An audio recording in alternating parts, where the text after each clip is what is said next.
Congestive heart failure के clinical manifestation और किस तरह वो हमारे नॉर्मल फिजियोलॉजी को अल्टर कर रहा होता है। सही, इनिशियली जब पेशेंट हार्ट फेलियर में होते हैं तो हमने कंपेंसेटरी मैकेनिज्म की बात की थी कि वो मैकेनिज्म एक्टिवेट हो जाते हैं। मेन मकसद उसका होता है कार्डियक आउटपुट, स्ट्रोक वॉल्यूम और पेरिफेरी में ऑक्सीजन की डिमांड को पूरा करना। ठीक है, थोड़ा टाइम गुजर जाता है हार्ट के ऊपर, वो हम एक्स्ट्रा स्ट्रेस डाल रहे होते हैं तो फिर वो वाला कंपेंसेटरी मैकेनिज्म स्टॉप हो जाता है।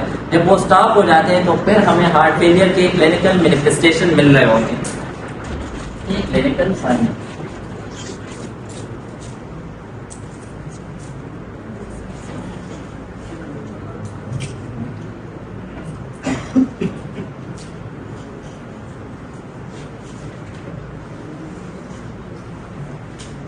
Clinical science plus pathophysiology. ठीक है, कैसे ये अल्टर होता है। लेट्स सपोज अगर पेशेंट को फेलियर है, सही है, लेफ्ट साइड वेंट्रिकुलर फेलियर है, चाहे सिस्टोलिक है या डायस्टोलिक है, उसके अंदर मेन खराबी क्या आ जाती है कि इस लेफ्ट वेंट्रिकल से वॉल्यूम बाहर नहीं जा रहा होता है। सही है, टाइम गुजर जाते हैं तो वो ब्लड की एक्युमुलेशन इस लेफ्ट वेंट्रिकल के अंदर होती है। सही है, इस लेफ्ट वेंट्रिकल से वो ब्लड इस डायरेक्शन में आ रहा होता है। सही है, यानी लेफ्ट एट्रियम में अपर चैम्बर के अंदर आके एक्युमुलेट हो जाता है। अगर यहाँ पे वो चैम्बर के अंदर ब्लड ज्यादा हो, सही है, तो वो कहाँ जाएगा, पल्मोनरी वेन में। सही, वो ब्लड की एक्युमुलेशन इस डायरेक्शन में आ जाएगी पल्मोनरी वेन में। इस पल्मोनरी वेन के अंदर प्रेशर इंक्रीज हो जाएगा। ठीक है, और ये पल्मोनरी वेन अगर यहाँ पे इस आर्टरी के साथ कनेक्टेड है, ठीक है, पल्मोनरी आर्टरी और ये पल्मोनरी वेन, ये तो याद होगा ना, पल्मोनरी वेन के अंदर ऑक्सीजनेटेड ब्लड होता है और पल्मोनरी आर्टरी के अंदर डीऑक्सीजनेटेड ब्लड होता है। अगर लेफ्ट वेंट्रिकल फेल है, इसके पास इतना वॉल्यूम आ रहा होता है, ये बाहर एओर्टा में या सिस्टमिक सर्कुलेशन में पुश नहीं कर पा रहा होता है, तो वो आहिस्ता आहिस्ता एक्युमुलेट होते हैं लेफ्ट वेंट्रिकल में, फिर लेफ्ट वेंट्रिकल से लेफ्ट एट्रियम में आ जाते हैं और आखिर में जब उसको कोई और रास्ता नहीं मिलता तो वो पल्मोनरी वेन के अंदर आ जाता है। यानी पल्मोनरी वेन के अंदर प्रेशर इंक्रीज हो जाती है या ब्लड की मिकदार इंक्रीज हो जाती है या फ्लूइड की मिकदार इंक्रीज हो जाती है।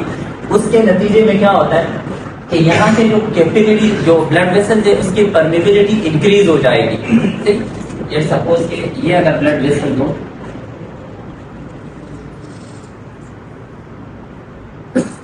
ये अगर एंडोथेलियल सेल्स हो, इसके ऊपर हम प्रेशर डालेंगे तो क्या होगा, गेप इंक्रीज होगा। प्रेशर अगर हम यहाँ के पल्मोनरी वेन के अंदर प्रेशर ज्यादा डाल रहे होते हैं, ब्लड की बैकवर्ड डायरेक्शन में जा रहे हैं, तो यहाँ के जो वेन है जो लंग्स से आ रहे वापस, तो ये जो ऑक्सीजनेटेड ब्लड लेकर आ रहा होता है, उसके स्पेस बढ़ जाएगा, यानी परमेबिलिटी इंक्रीज हो जाएगी। सही, जब परमेबिलिटी इंक्रीज हो जाएगी तो क्या होगा, फ्लूइड लीक आउट हो जाएगा सराउंड लंग्स टिश्यू में। और सराउंडिंग लंग टिश्यू के अंदर अगर फ्लूइड की एक्युमुलेशन हो जाती है, सही, लेट्स सपोज इंटरस्टिशियल स्पेस के अंदर, हम उसको सिंपल नाम देते हैं पल्मोनरी एडेमा। सही, नंबर फर्स्ट कॉम्प्लिकेशन या पैथोफिजियोलॉजी ये याद रखो कि लेफ्ट वेंट्रिकल अगर अनेबल है, बाहर ब्लड पंप नहीं कर पा रहा होता है, वो ब्लड लेफ्ट एट्रियम में आ जाते हैं, लेफ्ट एट्रियम से फिर पल्मोनरी वेन में, और पल्मोनरी वेन में जब प्रेशर ज्यादा या फ्लूइड ज्यादा हो जाते हैं तो क्या होता है कि उसकी परमेबिलिटी खराब हो जाती है। उसके ऊपर प्रेशर डालेंगे तो ये वाले सेल्स क्या परमेबिलिटी को ज्यादा बढ़ा देंगे, फ्लूइड लीक आउट हो जाएगा। और नियर बाय सराउंडिंग में लंग्स के टिश्यू है, तो सिंपल हम उसको नाम देते हैं कि पेशेंट पल्मोनरी एडेमा में चला जाता है। कॉम्प्लिकेशन की जी प्रेशर की वजह से भी और एक्सेसिव फ्लूइड की वजह से भी पेशेंट चला जाता है पल्मोनरी एडेमा। ये तो आसान है ना, इधर ये तो याद होगा। लेफ्ट वेंट्रिकल अगर उस डायरेक्शन में ब्लड नहीं पंप कर रहा होता एओर्टा में, इसके पास एक्युमुलेट होगा, क्योंकि फेलियर के अंदर हम कहते हैं कि ये अनेबल है कि जितना ब्लड आ रहा है वो बाहर नहीं जा रहा, वो अपर चैम्बर में आएगा, यानी लेफ्ट एट्रियम में, फिर लेफ्ट एट्रियम से पल्मोनरी वेन, और पल्मोनरी वेन के जो आखिरी वाले टर्मिनल है जहाँ से वो कैपिलरीज के साथ, टर्मिनल वेन्यूल्स है जो कैपिलरीज के साथ उसकी एंडिंग पर मिल जाती है, वहां पे परमेबिलिटी इंक्रीज हो जाती है उस फ्लूइड की एक्सेसिव की वजह से, और फ्लूइड एस्केप हो जाता है इस लंग टिश्यू में। अगर यहाँ पे एडेमा हो जाता है फिर पेशेंट को, इसको हम फिर सिंपल नाम देते हैं पल्मोनरी एडेमा। इस कंडीशन को फिर हम सिंपल नाम देते हैं कि पेशेंट अब हार्ट फेलियर में नहीं है, पेशेंट अब कंजस्टिव हार्ट फेलियर में है। यहाँ तक क्लियर होगी बात। अब पल्मोनरी एडेमा के साथ अगर पेशेंट है तो हमें क्लिनिकल साइन एंड सिम्टम क्या मिलेंगे, बस के लिखो, देखो अगर इस इल्विलाई के सराउंड में फ्लूइड जमा है, ठीक, तो यहाँ पे ऑक्सीजनेशन, वेंटिलेशन, परफ्यूजन वाला प्रोसेस खराब होगा, ठीक। इसके अलावा इस इल्विलाई के सराउंड में अगर फ्लूइड है, हम ड्यूरिंग इंस्पायरेशन अगर सांस लेते हैं वो एक्सपेंड होगा, इल्विलाई इन्फ्लेट नहीं होगा क्योंकि रेजिस्टेंट है, सराउंड में फ्लूइड है, ठीक है। तो पेशेंट को डिफिकल्टी इन ब्रीथिंग, डिस्निया,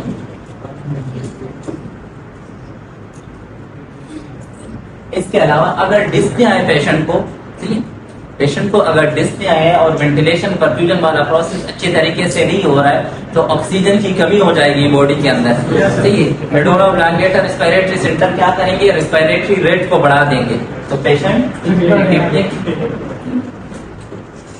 टिकनिक हो जाएगा। सेकंड नंबर पे हमें टिकनिया मिलता है। इसके अलावा अगर सराउंड में फ्लूइड एक्सेसिव है, ठीक है, समटाइम फ्लूइड इंटर हो जाते हैं ब्रोंक्यूल के अंदर, ट्रेकिया के अंदर, तो पेशेंट को कपिंग भी होती है। कप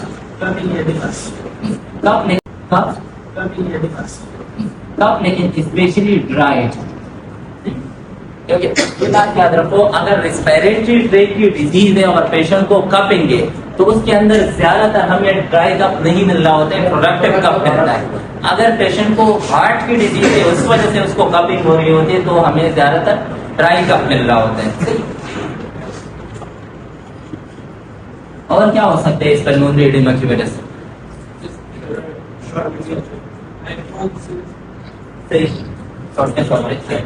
या डिफिकल्टी इन ब्रीथिंग, एसओबी,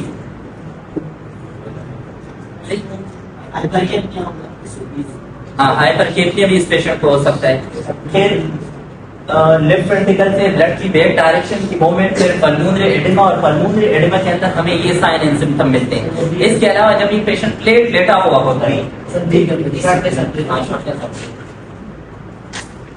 इसके अलावा जब ये पेशेंट प्लेट लेटा होता है तो इसको, जब प्लेट लेटा होता है तो इसके सराउंड टिश्यू के अंदर ये लंग्स फ्लूइड ज्यादा प्रेशर उस टाइम दे रहा होता है जब ये बैक पे बिल्कुल प्लेट लेटा होता है, ठीक है, उसको उस टाइम भी डिफिकल्टी इन ब्रीथिंग स्टार्ट हो जाती है, तो इसको हम कहते हैं वेरिएबल और इसके अलावा नाइट के अंदर इसको intermittently difficulty in breathing start हो जाती है इस वाले पेशेंट को जिसको पल्मोनरी एडेमा हो, इसको हम कहते हैं PND, पैराडॉक्सल निक्टोरियल डिस्निया।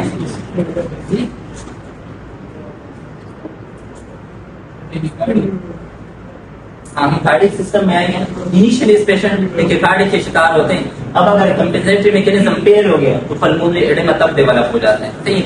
फिर हमें ये कार्डिक नहीं मिलते, ज्यादातर केसेस के अंदर ये ब्रेडिकार्डिक हाइपोटेंशन उस केस में चला जाता है। फिर पल्मोनरी एडेमा होता है पेशेंट को फ्लूइड की बैक डायरेक्शन की वजह से पेशेंट टिकेप्निक हो जाते हैं। इसके अलावा डिफिकल्टी इन ब्रीथिंग उसको हो जाती है, dry cough, shortness of breath, और दोपहर से ये प्लेट लेटा होते हैं तो उसको डिफिकल्टी इन ब्रीथिंग स्टार्ट हो जाती है। इसके अलावा रात के टाइम पे अक्सर इसको एपिसोड आते हैं डिफिकल्टी इन ब्रीथिंग की, तो उसको हम कहते हैं पैराडॉक्सल निक्टोरियल डिस्निया के रात के टाइम पे उसको हो रहा है। ये तो हो गए लेफ्ट साइड की। जैसे पहले मैंने बात की थी कि लेफ्ट साइडेड हार्ट फेलियर की कॉम्प्लिकेशन होती है, वो क्या काज कर रहा होता है, राइट साइडेड हार्ट फेलियर। अब अगर सपोज के इस पल्मोनरी वेन के अंदर अगर ज्यादा फ्लूइड है, वो एस्केप हो जाते हैं इस वाले कैपिलरीज में, ठीक। पल्मोनरी आर्टरी है, ठीक है, इसके कैपिलरीज में वो दाखिल हो जाते हैं वो वाला फ्लूइड। तो यहाँ पे अगर इसके अंदर ज्यादा फ्लूइड दाखिल हो गया इसका मतलब पल्मोनरी आर्टरी के अंदर प्रेशर इंक्रीज हो जाएगा, तो पल्मोनरी हाइपरटेंशन HEN। अब अगर पेशेंट पल्मोनरी हाइपरटेंशन के अंदर चला गया तो क्या होगा, राइट वेंट्रिकल क्या करेगा, इनिशियली कंपेंसेशन कर रहा होता है, कंट्रैक्टिलिटी को बढ़ा रहा होता है, ठीक है, लेकिन कुछ स्टेज के बाद राइट वेंट्रिकुलर फेलियर में ये पेशेंट चला जाता है, right ventricular failure.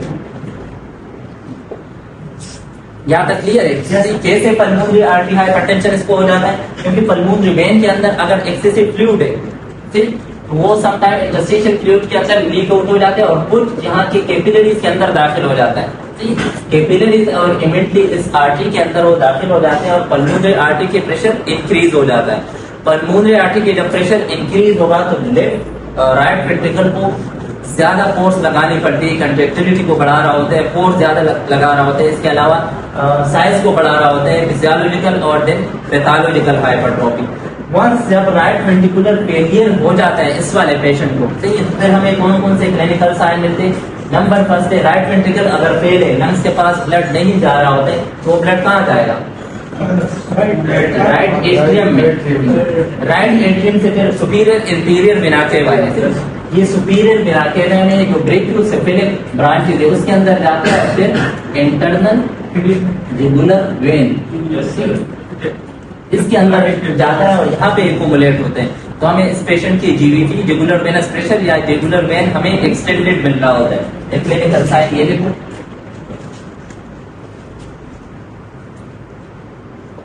Jugular vein extended. हाँ, क्योंकि ये लेफ्ट साइड की कॉम्प्लिकेशन है, लेफ्ट साइड की वजह से अब राइट साइड में हार्ट फेलियर हो गया, तो अब हमें राइट साइड के क्लिनिकल मैनिफेस्टेशन मिलेंगे।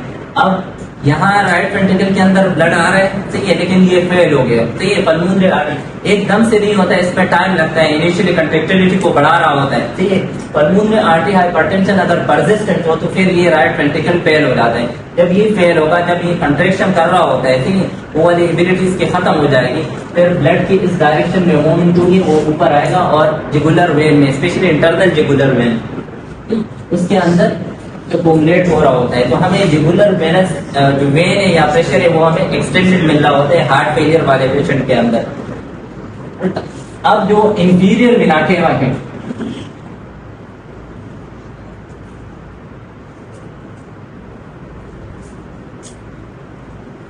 इसमें भी तो ब्लड आएगा, फ्लूइड। अगर एक्सेसिव फ्लूइड है, यहाँ से वो बैकवर्ड डायरेक्शन में जा रहा है इस राइट वेंट्रिकुलर फेलियर की वजह से, तो वो यहाँ के लीवर के सराउंडिंग के टिश्यू के अंदर, ठीक है, और कुछ जो लीवर के सपोर्टिंग टिश्यू है, सही है, जो स्ट्रोमल सेल्स है इसके अंदर वो एक्स्ट्रा फ्लूइड यहाँ पे आ जाता है, ठीक है, और कुछ इसके सराउंड में वो यहाँ के लीवर के सराउंड के टिश्यू के अंदर, ठीक है, और कुछ जो लीवर के सपोर्टिंग टिश्यू है, सही है, जो स्ट्रोमल सेल्स है इसके अंदर वो एक्स्ट्रा फ्लूइड यहाँ पे आ जाता है, ठीक है, और कुछ इसके सराउंड में। तो हमें लीवर के अंदर दो किस्म के क्लिनिकल साइन मिलते हैं। एक लीवर का साइज हमें एनलार्ज मिल रहा होता है, जिसको हम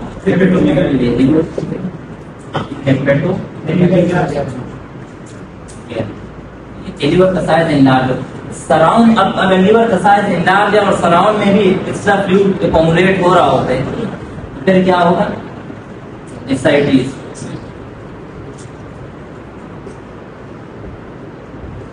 एसाइटिस भी मिल रहा होता है इसके वजह से। थोड़ा टाइम और गुजर जाता है, अगर हम इसको ट्रीट नहीं करेंगे तो इस लिवर और सराउंड टिश्यू के अंदर ब्लड की एक्युमुलेशन होती है, ये चंट हो जाता है इसमें स्प्लीन में।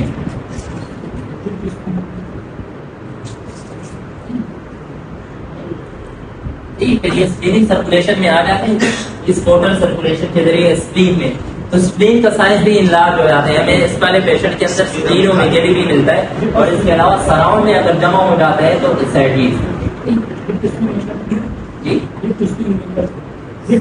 हाँ, कंबाइन भी कह सकते हैं, हेपेटोस्प्लीनोमेगाली।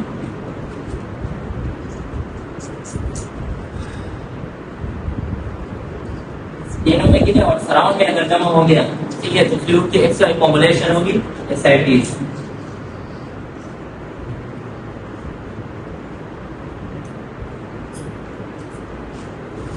यहाँ पे कौन सी आर्टरी ब्लड सप्लाई कर रही होती है? लार्ज स्मॉल और लार्ज इंटेस्टाइन को, सही। और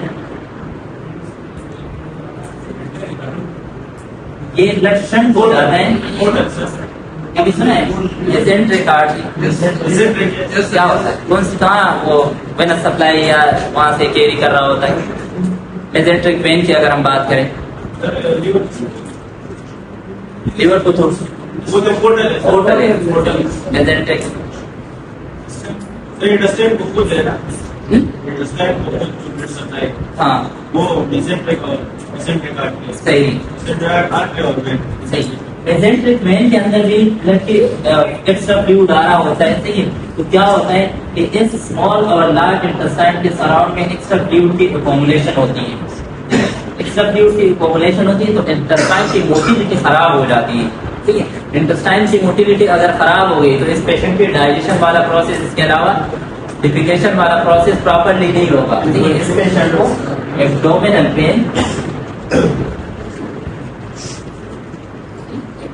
पेन और इसके अलावा मेटाबॉलिज्म अच्छी नहीं होगी, डाइजेशन ब्रेकडाउन अच्छी नहीं होगी, तो नोजिया एंड वॉमिटिंग।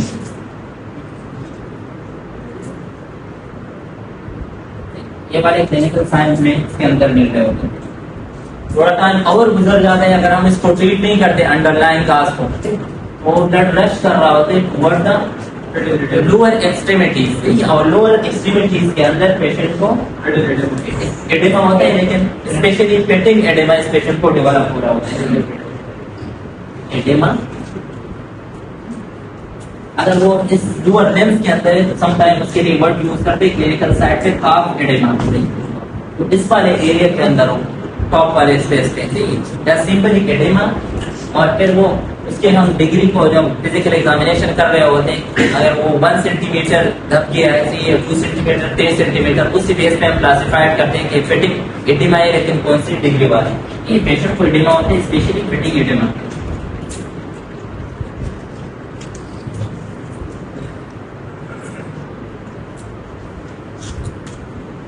इसके अलावा पेरिफेरल ब्लड वेसल्स के अंदर ब्लड वेसल जो पेरिफेरल टिश्यू को ब्लड की सप्लाई दे रही होती है, वहाँ पे ब्लड के मूवमेंट इस एडिमा की वजह से रुक जाती है, एक्सेसिव फ्लूइड की वजह से रुक जाती है।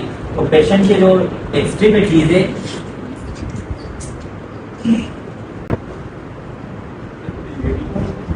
जी, एक्सट्रीमिटीज हमें फेल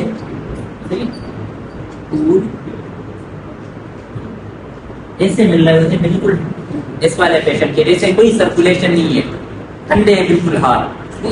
समटाइम अगर हम इसके आर्टीरियल ब्लड को वो कर रहे होते हैं, एपीजीज निकाल रहे होते हैं, तो हाथ बिल्कुल ठंडे हुए होते हैं, थोड़े से हम रब कर देते हैं ताकि पता चल जाए, ठीक।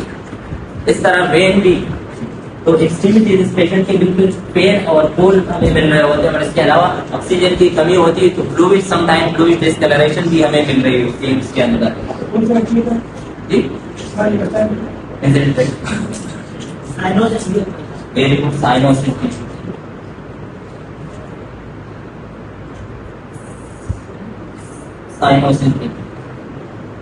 तो ये थे क्लिनिकल मैनिफेस्टेशन। हम बात करते हैं डायग्नोसिस। इसके अंदर अगर किसी को कोई सवाल हो हाँ, फिर जब हम डायग्नोस्टिक टेस्ट में आएंगे ना, वो मैं आप लोगों को बता दूंगा कि कौन सा साउंड नहीं मिलेगा या कौन सा एक्स्ट्रा साउंड होगा।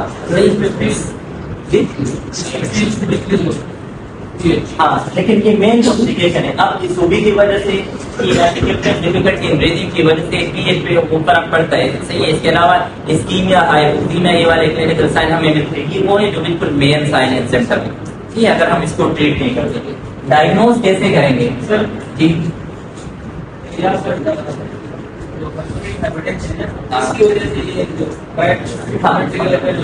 जी, पल्मोनरी आर्टरी हाइपरटेंशन की वजह से फिर राइट वेंट्रिकुलर फेलियर, जी। और ये वाले क्लिनिकल साइन हमें हमेशा मिलते राइट वेंट्रिकुलर फेलियर में, तो इसकी ज्यादातर cases left ventricular failure develop कर जाते हैं, राइट वेंट्रिकुलर फेलियर।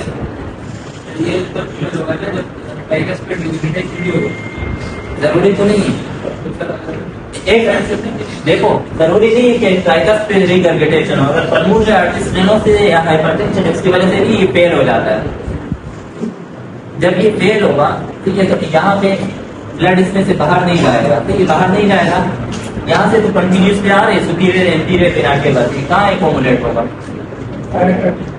यहाँ पे एक्यूमुलेट होगा और रेगुलर में हेपेटिक पोर्टल सर्कुलेशन में दाखिल होगा, मेसेंट्रिक में फिटल एडिमा और एसआईटी। ये सारे क्लिनिकल साइन हमें मिलते हैं रेगुलर वेन की वजह से, उसके अलावा इंटीरियर बिना के वक्त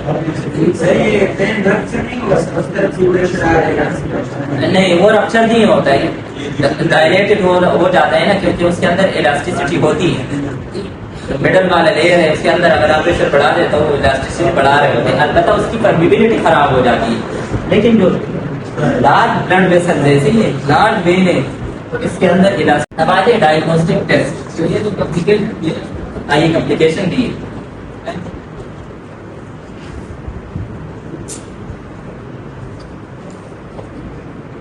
देखो कॉम्प्लिकेशन में आप लोगों को आगे चलेंगे कि हम ज्यादातर पल्मोनरी एडिमा हम कह सकते हैं कि ये इसकी कॉम्प्लिकेशन है, उसकी वजह से साइन एंड सिम्टम डेवलप हो जाते हैं। हार्ट फेलियर की कॉम्प्लिकेशन में आप लोगों को लिखवा दूंगा, जैसे ये शोक में चला जाते हैं, सदर उसमें कार्डियक अरेस्ट में चला जाता है, सीवियर पल्मोनरी एडिमा इसको हो जाता है, तो सारे पढ़ेंगे।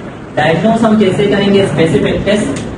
ज्यादातर हार्ट फेलियर वाला पेशेंट क्लिनिकली डायग्नोस हो जाता है, सही है, मींस के साइन एंड सिम्टम को देख के हम डायग्नोस कर सकते हैं, ठीक है। जी कौन सा पेन की बात कर रहे हो?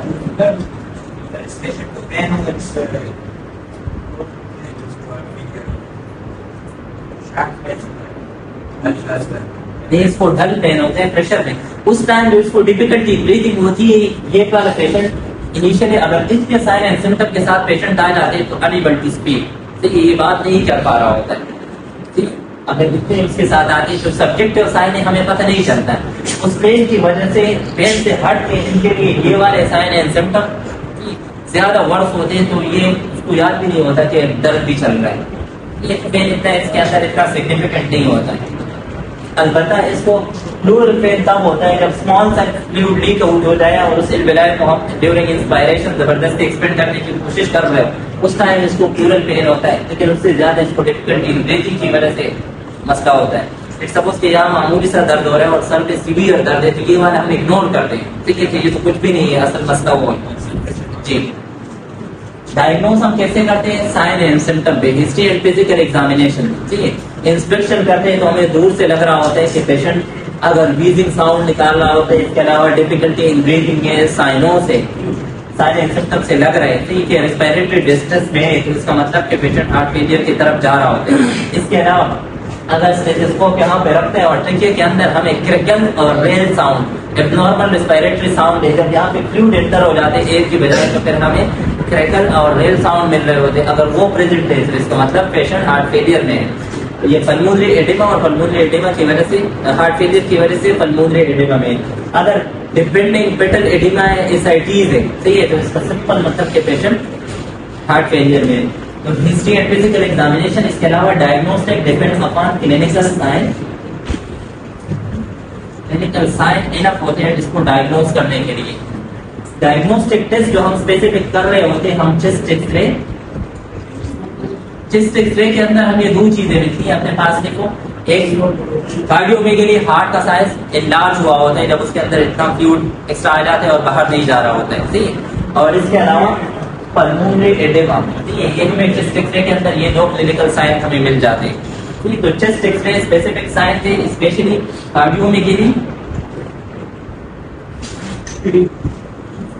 और इसके अलावा पल्मोनरी एडिमा, ये दो साइन हमें मिलते हैं। अगर हम टेस्ट करते हैं एंजाइम टेस्ट, उसको हम कहते हैं BNP, ब्रेन नाइट्रो यूरेटिक पेप्टाइड, ये वाला टेस्ट हम करते हैं।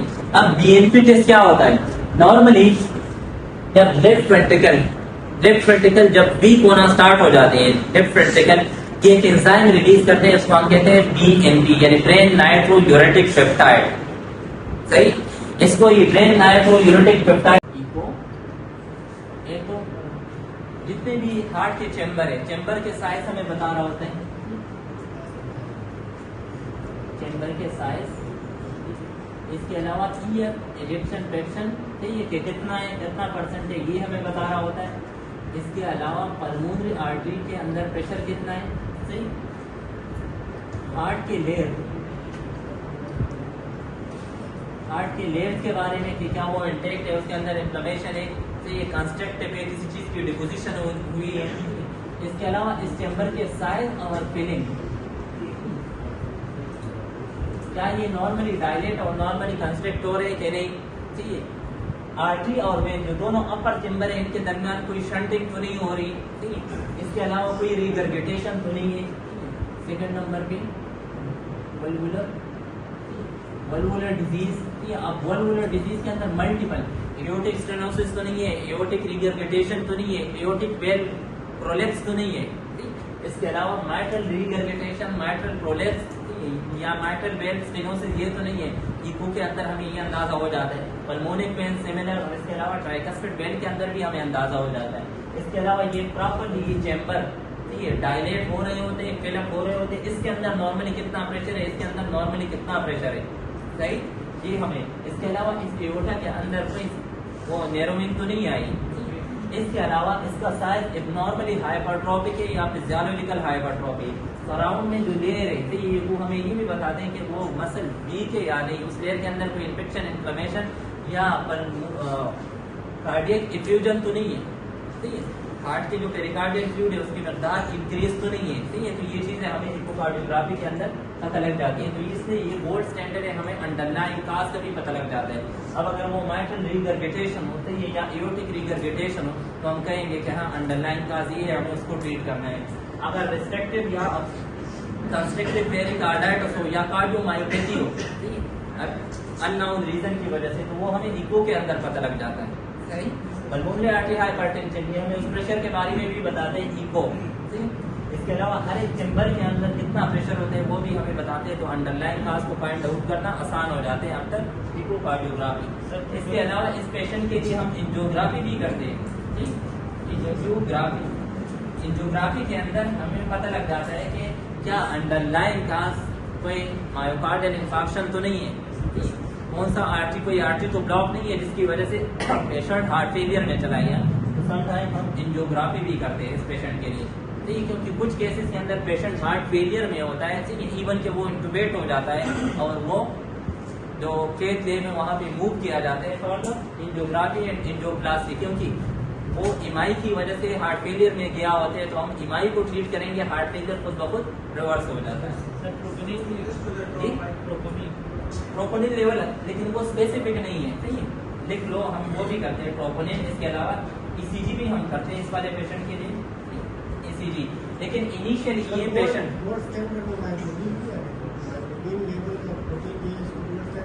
नहीं, वो इसलिए नहीं आते, अब उसको स्केप कर दिया, ठीक है। क्योंकि मसल के जब इंजर्ड हो, ठीक है, ये वाला स्केलेटल मसल, तब भी उसका मकदार एलिवेटेड होता है, तो इसलिए हम कंफ्यूज होते हैं कि ये वाले मसल इंजरी है या लेफ्ट वेंट्रिकल के मसल। इस तरह ट्रोपोनिन एंजाइम ट्रोपोनिन डी वो भी खत्म कर दिया, क्योंकि ट्रोपोनिन डी पहले लोगों का ये मानना था एक्सपर्ट का कि ये सिर्फ हार्ट से रिलीज होते हैं। तो हार्ट के अगर ट्रोपी किसी के ब्लड के अंदर इंक्रीज है तो उसका मतलब कि उसको एमआई है।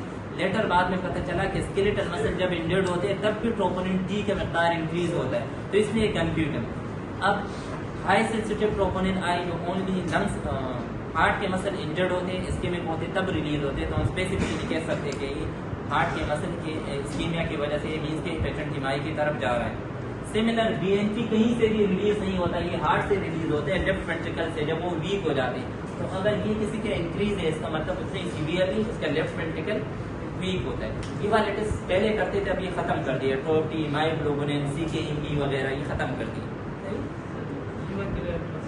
सिर्फ उसके अंदर ये याद रखो डायग्नोस्टिक टेस्ट के अंदर कि हम क्लिनिकली डायग्नोस करते हैं पेशेंट को, तो ये जो एक्सपर्ट डॉक्टर होते हैं वो क्लिनिकली डायग्नोस कर देते हैं। इसके अलावा चेस्ट एक्सरे, ENP और इकोकार्डियोग्राफी, ये 3 हार्ट फेलियर के मेन डायग्नोस्टिक टेस्ट है जो हम करते हैं, तो इससे डायग्नोस हो जाता है पेशेंट। इसके अलावा हम इस पेशेंट के लिए दूसरे टेस्ट भी करते हैं, ठीक है, LFTs हम करते हैं। इसके अलावा एक CBC करते हैं कि एक भी लेवल क्या है, इलेक्ट्रोलाइट इम्बैलेंस तो नहीं है, वो टेस्ट भी हम करते हैं, लेकिन वो नॉन स्पेसिफिक है, वो हम हार्ट फेलियर के लिए नहीं करते, सही।